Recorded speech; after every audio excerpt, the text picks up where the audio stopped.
ಕಾಡಿನ ಒಂದು ಮರದ ಮೇಲೆ ಒಂದು ಕೋಗಿಲೆ ವಾಸವಾಗಿತ್ತು. ಅದೇ ಮರದ ಮೇಲೆ ಬೇರೆ ಕೆಲವು ಪಕ್ಷಿಗಳು ವಾಸವಾಗಿದ್ದವು. ಕೋಗಿಲೆಗೆ ಖುಷಿಯಾದಾಗ ಅದು ಹಾಡುತ್ತಿತ್ತು.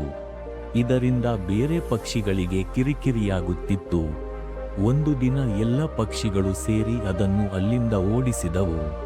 ಅದು ಕಾಡಿನ ಹೊರಗೆ ಇರುವ ಒಂದು ಒಣಮರದ ಮೇಲೆ ಹೋಗಿ ಕುಳಿತುಕೊಂಡಿತು. ಅಷ್ಟರಲ್ಲೇ ಮತ್ತೊಂದು ಕೋಗಿಲೆ ಅಲ್ಲಿಗೆ ಬಂತು. ತನ್ನ ಬಂಧು ಒಂದು ನಿರಾಶೆಯಿಂದ ಕುಳಿತಿರುವುದನ್ನು ಕಂಡು ಅದರ ನಿರಾಶೆಗೆ ಕಾರಣ ಏನೆಂದು ಕೇಳಿತು. ಅದಕ್ಕೆ ಮೊದಲನೆಯ ಕೋಗಿಲೆ ಹೇಳಿತು, ನಾನು ಕಾಡಿನಲ್ಲಿರುವ ಒಂದು ಮರದ ಮೇಲೆ ವಾಸಿಸುತ್ತಿದ್ದೆ. ನನಗೆ ಖುಷಿಯಾದಾಗ ಹಾಡುತ್ತಿದ್ದೆ. ಒಂದು ದಿನ ಆ ಮರದ ಮೇಲೆ ವಾಸವಾಗಿದ್ದ ಬೇರೆ ಪಕ್ಷಿಗಳು ನೀನೇಕೆ ಹಾಡುವೆ ಎಂದು ಕೇಳಿದವು. ಅದಕ್ಕೆ ನಾನು ನನ್ನ ಸಂತೋಷಕ್ಕಾಗಿ ಹಾಡುತ್ತೇನೆ, ಹಾಡದೆ ನಾನು ಬದುಕಿರಲಾರೆ ಎಂದು ಹೇಳಿದೆ. ಆಗ ಎಲ್ಲ ಪಕ್ಷಿಗಳು ಸೇರಿ ನನ್ನನ್ನು ಅಲ್ಲಿಂದ ಓಡಿಸಿಬಿಟ್ಟವು ಎಂದು ಹೇಳಿತು. ಆಗ ಎರಡನೆಯ ಕೋಗಿಲೆ, ನೀನು ಅವಕ್ಕೆ ತಪ್ಪು ಉತ್ತರ ಕೊಟ್ಟಿರುವೆ.